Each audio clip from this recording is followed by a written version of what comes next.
हाय everyone, oriental higher secondary school Mirzapur अमदावादની YouTube ચેનલમાં આપ સૌનું સ્વાગત છે। વિદ્યાર્થી મિત્રો, આજે આપણે ધોરણ 11 વિષય વાણિજ્ય વ્યવસ્થા અને સંચાલનનો ચેપ્ટર નંબર 1 ધંધાનું સ્વરૂપ, હેતુ અને કાર્યક્ષેત્ર વિશે અભ્યાસ કરીશું। મિત્રો, આપણે અગાઉના વિડિયોની અંદર જોઈ ગયા કે આર્થિક પ્રવૃત્તિના પ્રકારો। અગાઉના વિડિયોની અંદર આપણે આ ટોપિક વિશે જોઈ ગયા છે, પરંતુ આજે આપણે નવા ટોપિકનો અભ્યાસ કરવાનો છે જેનું નામ છે ધંધાકીય પ્રવૃત્તિઓનું વર્ગીકરણ। એટલે કે આપણા પ્રથમ ચેપ્ટરમાં આ છેલ્લો ટોપિક છે। શું નામ છે? ધંધાકીય પ્રવૃત્તિઓનું વર્ગીકરણ। તો મિત્રો, આપણે જોઈએ કે ધંધાકીય પ્રવૃત્તિઓનું વર્ગીકરણ કઈ રીતે અને કેવી રીતે થાય છે। તેમાં સૌથી પહેલા છે વેપાર। મિત્રો સમજજો, વેપાર, તમે વેપાર નામ તો સાંભળ્યું હશે, પણ વેપારનો અર્થ શું છે, તેની લાક્ષણિકતાઓ કઈ છે અને કોને વેપાર કહેવામાં આવે છે એના વિશે આપણે જોઈશું। એમાં સૌથી પહેલા છે વેપાર, જેને અંગ્રેજીમાં કહેવું હોય તો ટ્રેડ। તો વેપાર કોને કહેવામાં આવે છે એનો અર્થ આપણે સમજીએ તો નફાના હેતુથી બે વ્યક્તિઓ વચ્ચે વસ્તુ કે સેવાના બદલામાં વસ્તુ કે સેવા અથવા નાણાંના બદલામાં વસ્તુ કે સેવાઓનો જે વિનિમય થાય છે, જેને વેપાર તરીકે ઓળખવામાં આવે છે। આ વ્યાખ્યાનની અંદર તમે સમજી ગયા હશો કે વેપારનો અર્થ શું કહેવામાં આવે છે કે વસ્તુ કે સેવાના બદલામાં વસ્તુ કે સેવા અથવા વસ્તુ કે સેવાના બદલામાં જે પણ આપણે વસ્તુ ખરીદતા હોઈએ છીએ અથવા પૈસા આપીને જે પણ વસ્તુ આપણે ખરીદતા હોઈએ છીએ તેને વેપાર તરીકે ઓળખવામાં આવે છે। એક ઉદાહરણ આપીને તમને સમજાવું। દાખલા તરીકે તમે બજારમાંથી પેનની ખરીદી કરો છો। મિત્રો સમજજો, તો તમે પૈસા આપો છો, એ જે વેપારી છે એ તમને પેન આપશે, તો વસ્તુ અને કિંમત વચ્ચે, નાણાં વચ્ચે જે વિનિમય થયો તો જેને વેપાર કહેવામાં આવે છે। તો બીજી રીતે અહીંયા વ્યાખ્યાની અંદર આપ્યું છે કે વસ્તુ કે સેવાના બદલામાં વસ્તુ કે સેવા। દાખલા તરીકે એક ઉદાહરણ આપીને સમજાવો કે તમારા ઘરની અંદર જો જૂના વાસણો છે તો એ વાસણોના સ્થાને તમે નવા વાસણોની ખરીદી કરો છો। એટલે કે જૂના વાસણો એ વેપારીને આપો છો અને એ વેપારી તમને શું આપશે? નવા વાસણો આપશે। તો આનો અર્થ એ થયો કે આ વેપાર છે। તો તમને ખ્યાલ આવી ગયો હશે કે વેપાર કોને કહેવામાં આવે છે? વસ્તુ કે સેવાના બદલામાં વસ્તુ કે સેવાઓ અથવા નાણાંના બદલામાં વસ્તુ કે સેવાઓનો જે વિનિમય થાય છે જેને વેપાર તરીકે ઓળખવામાં આવે છે। ત્યાર પછી આપણે જોઈશું કે વેપારની લાક્ષણિકતાઓ। તો મિત્રો, વેપારની લાક્ષણિકતાઓ કઈ છે? જો આપણને લાક્ષણિકતાઓ વિશે સમજ પડશે તો વેપારનો જે અર્થ છે એ વધુ આપણા માટે સ્પષ્ટ થશે। તો જોઈએ આપણે વેપારની લાક્ષણિકતાઓ।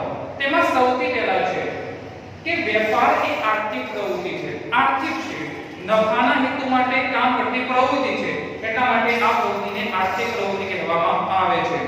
બીજા નંબરે છે બે પક્ષકારો હોય છે। તમને અહીંયા પ્રશ્ન થશે કે વેપારની અંદર કેમ બે પક્ષકારો હોય છે?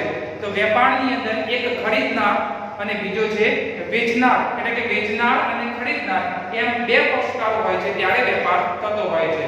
ત્રીજા નંબરે જોઈએ વિનિમય અનિવાર્ય છે। આ અગત્યનું છે મિત્રો, વિનિમય થવો જરૂરી છે।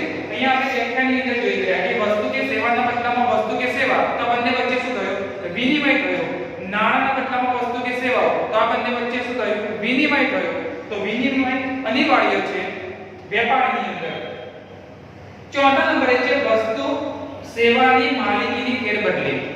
આ અગત્યનો ભાગ છે મિત્રો। અહીંયા તમે સમજો કે વેપાર તરીકે કોઈ એવી દુકાન છે, એવો વેપાર છે કે ઇલેક્ટ્રોનિક વસ્તુઓનું વેચાણ કરે છે। દાખલા તરીકે ફ્રીજ, એસી અથવા ટીવી। તો મિત્રો, એ વેપારી પાસેથી કોઈ ગ્રાહકે હજુ કોઈ પણ પ્રકારની વસ્તુની ખરીદી નથી કરી, તો એ વસ્તુઓ છે એની માલિકી વેપારની હોય છે, પરંતુ ગ્રાહક રૂપે આપણે જે વસ્તુ ખરીદીએ છીએ, દાખલા તરીકે ફ્રીજની ખરીદી કરી અથવા ટીવીની ખરીદી કરી, તો એ વસ્તુ આપણી થશે। તો એ માલિકીની ફેરબદલી થઈ ગઈ। પહેલા માલિકી કોની હતી? વેપારીની હતી, અને અત્યારે માલિકી કોની થઈ? આપણી થઈ। તો અહીંયા ચોથા નંબરે કહે છે વસ્તુ કે સેવાની જે માલિકી છે એની ફેરબદલી થતી હોય છે।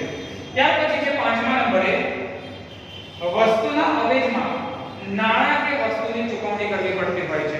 આ સ્વાભાવિક છે, કારણ કે આપણે વસ્તુની ખરીદી કરીએ છીએ તો એ વસ્તુના બદલામાં આપણે પૈસા આપવા પડતા હોય છે ની બદલામાં સામે એક વસ્તુ આપવી પડતી હોય છે. તો આ પણ પાંચમા નંબરની જે લાક્ષણિકતા છે એ વેપારની અંદર લાગુ પડતી હોય છે.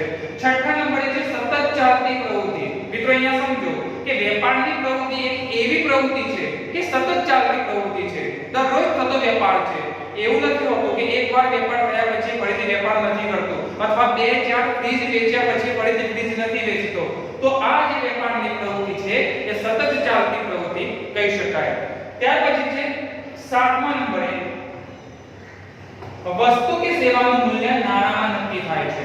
આ પણ અગત્યનું છે. મિત્રો અહીંયા તમે સમજો કે વેપાર છે, વસ્તુઓની જે વસ્તુ કે સેવાઓ છે, બરાબર છે, એની વહેંચણી કરે છે, એ વેચે છે, તો એના માટે પૈસા હોવા જરૂરી છે. બજારની અંદર આપણે કોઈ પણ વસ્તુ લેવા માટે જતા હોઈએ છીએ તો એ વસ્તુના બદલામાં આપણે પૈસા ચૂકવવા પડતા હોય છે. તો સાતમા નંબરની જે લાક્ષણિકતા છે આ પ્રમાણે કહે છે.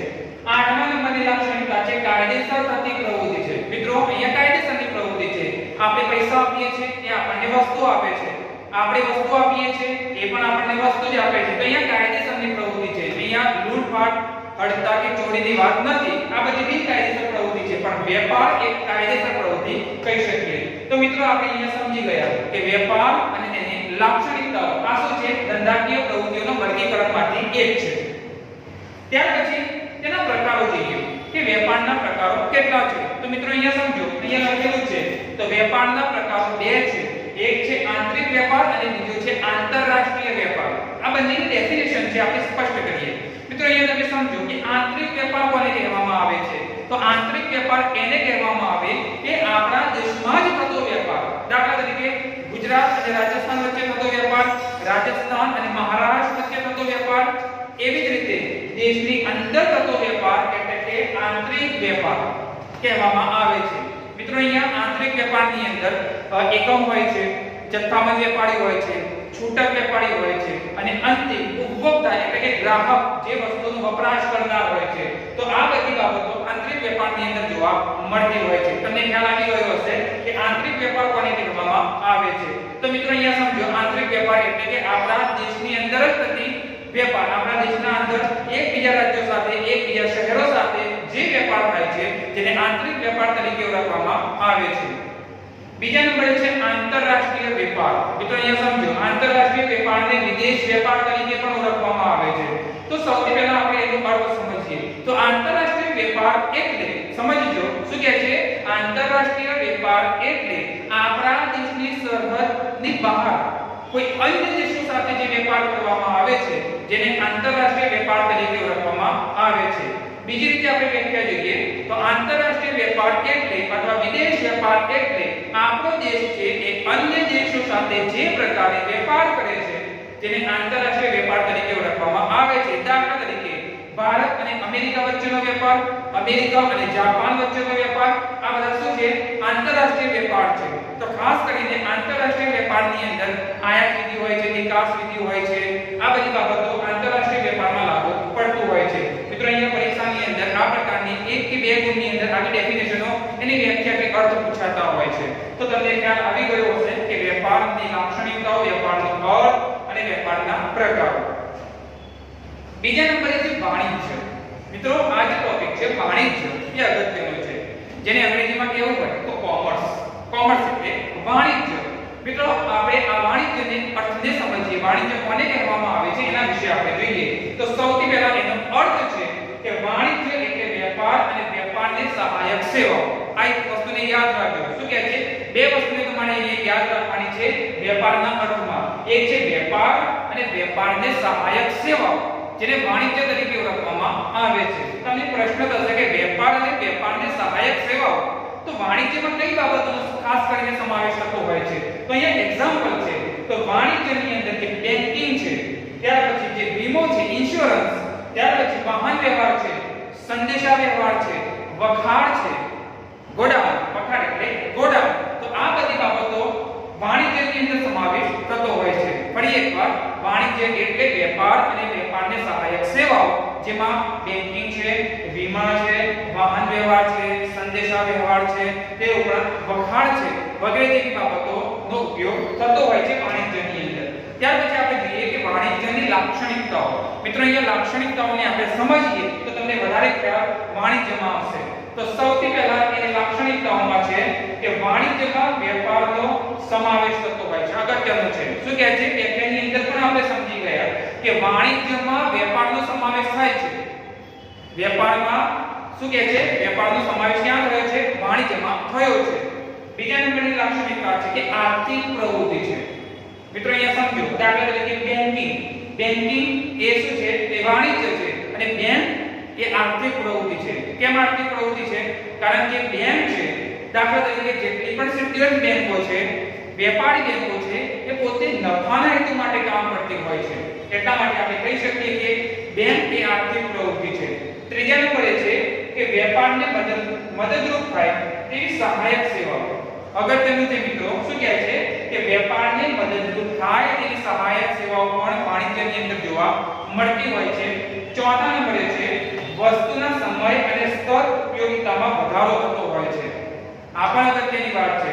બે વસ્તુઓની અહીંયા વાત કરી છે કે વસ્તુના સમય અને સ્તર ઉપયોગિતામાં પણ વધારો થતો હોય છે વાણિજ્યના કારણે. ત્યાર પછી પાંચમા નંબરે છે સહાયક સેવાઓનું સાતત્ય હોય છે. મિત્રો આ વ્યાખ્યાનની અંદર પણ આપણે જોઈ ગયા કે વાણિજ્યની અંદર વેપાર અને તેની સહાયક સેવાઓ, તો એમાં જે સહાયક સેવાઓ છે એનું જે સાતત્ય છે એ પણ જળવાતું હોય છે. છઠ્ઠા નંબરે છે સહાયક સેવાઓનો યોગ્ય કિંમતે મળે તો ગ્રાહકને લાભ થાય છે. આ જે છઠ્ઠા નંબરનું છે સૌથી અગત્યનું છે મિત્રો વાણિજ્યની અંદર. આનું તમે એક ઉદાહરણ આપીને સમજાવો કે આપણે જોઈ ગયા કે વાણિજ્યની અંદર બેંકિંગ છે, વાહન વ્યવહાર, સંદેશા વ્યવહાર, વખાર, ઇન્સ્યોરન્સ વગેરે બાબતોનો જે સમાવેશ થાય છે. પણ અહીંયા છઠ્ઠા નંબરની લાક્ષણિકતા શું કહે છે એને જરા સમજો કે સહાયક સેવાઓ યોગ્ય કિંમતે મળે તો. મિત્રો સમજો, જે સહાયક સેવાઓ છે એ જે તે કંપનીઓને યોગ્ય કિંમતે મળશે તો આનો સીધો લાભ કોને થશે? ગ્રાહકને થશે. મિત્રો અહીંયા સમજો, કોને થશે? ગ્રાહકને થશે. તો ગ્રાહકના લાભ માટે જે વાજબી કિંમત છે, ઓછી કિંમત છે એ રાખવી એ પણ અનિવાર્ય છે. તો મિત્રો અહીંયા તમે સમજી ગયા હશો કે વાણિજ્ય કોને કહેવામાં આવે છે અને તેની લાક્ષણિકતાઓ કઈ છે. ત્યાર પછી આપણે ત્રીજા નંબરે જોઈશું ઉદ્યોગ, જેને અંગ્રેજીમાં કહેવું હોય તો ઇન્ડસ્ટ્રી. મિત્રો ઉદ્યોગ કોને કહેવામાં આવે છે? તમે શબ્દ સાંભળ્યો હશે કે જે પણ વસ્તુઓનું જે ઉત્પાદન થાય છે એ વસ્તુઓની જે બનાવટ છે અને અંતિમ જે ગ્રાહક સુધી પહોંચે છે જેને ઉદ્યોગ તરીકે ઓળખવામાં આવે છે. સામાન્ય અર્થ છે, પરંતુ અહીંયા આપણે અર્થ જોઈએ ઉદ્યોગનો. તો માનવ જરૂરિયાતો સંતોષવા માટે, એટલે કે માનવીની જરૂરિયાતોને સંતોષવા માટે કાચા માલ ઉપર વિવિધ પ્રક્રિયાઓ દ્વારા ઉત્પાદન કરી પુષ્ટિગુણ ઉમેરવાની પ્રક્રિયા એટલે ઉદ્યોગ. મિત્રો અહીંયા સમજીએ શું કહે છે કે કોઈ પણ માણસ છે એની જરૂરિયાતોને સંતોષવા માટે જે કાચો માલ છે, અહીંયા સમજીએ શું કહે છે, જે કાચો માલ છે એના ઉપર વિવિધ પ્રકારની પ્રોસેસ કરી, પ્રક્રિયાઓ કરી અને ગ્રાહક એ વસ્તુઓને વાપરે, વપરાશ કરે, વપરાશ યોગ્ય બનાવવામાં આવે જેને ઉદ્યોગ તરીકે ઓળખવામાં આવે છે.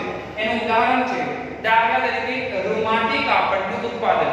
હવે કાપડ છે તો કાપડનો સીધો વપરાશ એ કોણ કરી શકતો હોય છે? એ ગ્રાહક સ્વરૂપે કરી શકતો હોય છે, પણ રૂનો ઉપયોગ એ પોતે કપડા તરીકે નથી કરી શકતો. મિત્રો અહીંયા સમજો, તો અહીંયા રૂ છે, જે કપાસ છે એના પર વિવિધ પ્રક્રિયા કરવામાં આવતી હોય છે, વિવિધ પ્રોસેસ કરવામાં આવતી હોય છે અને અંતે કાપડ તૈયાર કરવામાં આવતું હોય છે અને ગ્રાહક એ કાપડની ખરીદી કરતા હોય છે. તો અહીંયા રૂમાં અથવા રૂ પર વિવિધ પ્રકારની પ્રોસેસ કરવામાં આવી અને કાપડ બની. અને જ્યારે કાપડ બન્યું છે ત્યારે જે ગ્રાહક છે એના તુષ્ટિ ગુણમાં વધારો થતો હોય છે. અહીંયા તુષ્ટિ ગુણ, તુષ્ટ એટલે સંતોષ. મિત્રો અહીંયા સમજો, સંતોષ આપનારો ગુણ એટલે તુષ્ટિ ગુણ. તો અહીંયા ઉદાહરણ વિશે આપણે જોયું. ત્યાર પછી આપણે જોઈશું ઉદ્યોગનું વર્ગીકરણ. ઉદ્યોગોના પણ અલગ અલગ પ્રકારોની અંદર વહેંચવામાં આવ્યા છે. એના વિશે આપણે જોઈશું. તો ખાસ કરીને ઉદ્યોગોનું વર્ગીકરણ ત્રણ રીતે થયું છે.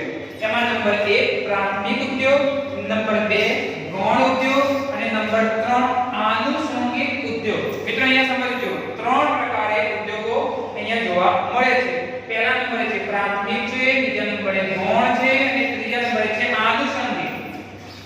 આ ત્રણેયના આપણે અર્થ જોઈએ અને આ ત્રણેય વિશે માહિતી આપણે મેળવીએ. પરીક્ષાની અંદર પૂછાય કે ઉદ્યોગોનું વર્ગીકરણ સમજાવો, તો તમારે આ પ્રકાર સમજાવવાનું છે અને તમારે થોડું ડીપમાં સમજાવવાનું છે.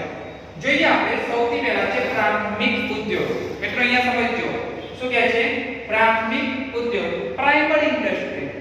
તો પ્રાથમિક ઉદ્યોગ કોને કહેવામાં આવે છે? તો પ્રાથમિક ઉદ્યોગ એટલે કુદરત ઉપર નિર્ભર, અહીંયા લખેલું છે કુદરત ઉપર નિર્ભર રહી જે પ્રવૃત્તિ થાય છે તેને પ્રાથમિક ઉદ્યોગ કહેવામાં આવે છે. મિત્રો અહીંયા એક વસ્તુને સમજજો કે પ્રાથમિક ઉદ્યોગમાં કુદરત પર નિર્ભર હોય છે અને કુદરત ઉપર નિર્ભર રહીને જે પણ પ્રકારની પ્રવૃત્તિઓ કરવામાં આવે છે તેને પ્રાથમિક ઉદ્યોગ તરીકે ઓળખવામાં આવે છે. દાખલા તરીકે ખેતી. શું કહે છે? ખેતી. હવે ખેતી કરવી હોય તો કુદરત પર આધાર રાખવો પડે. વરસાદ છે, જમીન છે, હવા છે, આબોહવા છે. તો આ બધી બાબતો એ કુદરતની બાબતો છે. તો ખેતી કરવી એ પ્રાથમિક ઉદ્યોગ છે, એટલે કે ખેતી ઉદ્યોગ એ પ્રાથમિક ઉદ્યોગ છે. પશુપાલન ઉદ્યોગ એ પણ પ્રાથમિક ઉદ્યોગ છે. પછી મરઘા, પેલા મરઘા બતકનો જે ઉછેર કરે છે ને એ પણ પ્રાથમિક ઉદ્યોગમાં સમાવેશ થતો હોય છે. તો તમને ખ્યાલ આવી ગયો હશે કે ઉદ્યોગોમાં જે વર્ગીકરણ છે એમાં સૌથી પહેલા પ્રાથમિક ઉદ્યોગ છે. પ્રાથમિક ઉદ્યોગ એને કહેવામાં આવે કે એવી પ્રવૃત્તિ કે જે કુદરત ઉપર નિર્ભર રહેવું પડતું હોય છે.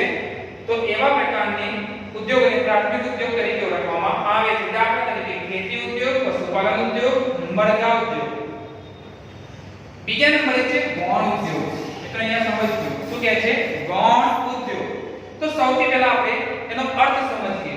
તો કુદરતી સંપત્તિને વપરાશ યોગ્ય બનાવી ગ્રાહકને પહોંચતી થાય તેવી પ્રક્રિયાને ગૌણ ઉદ્યોગ તરીકે ઓળખવામાં આવે છે. શું કહે છે કે જે ગૌણ ઉદ્યોગ છે કોના પર નિર્ભર છે? પ્રાથમિક ઉદ્યોગ પર નિર્ભર છે.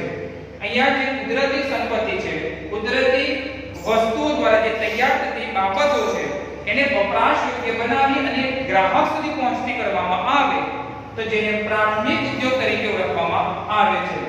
દાખલા તરીકે ખાતર, રંગ રસાયણ ઉદ્યોગ, સ્ટીલ ઉદ્યોગ. મિત્રો સમજજો પરીક્ષાની અંદર ઉદાહરણ પૂછાતું હોય છે કે ગૌણ ઉદ્યોગનું ઉદાહરણ સમજાવો અથવા ગૌણ ઉદ્યોગનો અર્થ આપી તેનું ઉદાહરણ આપો.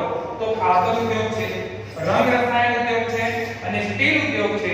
આનો સમાવેશ ગૌણ ઉદ્યોગમાં થતો હોય છે. ત્રીજા નંબરે છે આનુષંગિક ઉદ્યોગ. સૌથી પહેલા આપણે આનો અર્થ સમજીએ કે આનુષંગિક ઉદ્યોગ કોને કહેવામાં આવે છે? તો પ્રાથમિક અને ગૌણ ઉદ્યોગો દ્વારા પેદાશ મેળવી તેના પર પ્રક્રિયા કરી વધુ વપરાશ યોગ્ય બનાવવામાં આવે, એટલે કે જે ઉપભોક્તા છે એના બિલકુલ નજદીક લઈ જવામાં આવે તો એવી બાબતો, એવી પ્રવૃત્તિઓ, એવા ઉદ્યોગોને આનુષંગિક ઉદ્યોગો કહેવામાં આવે છે.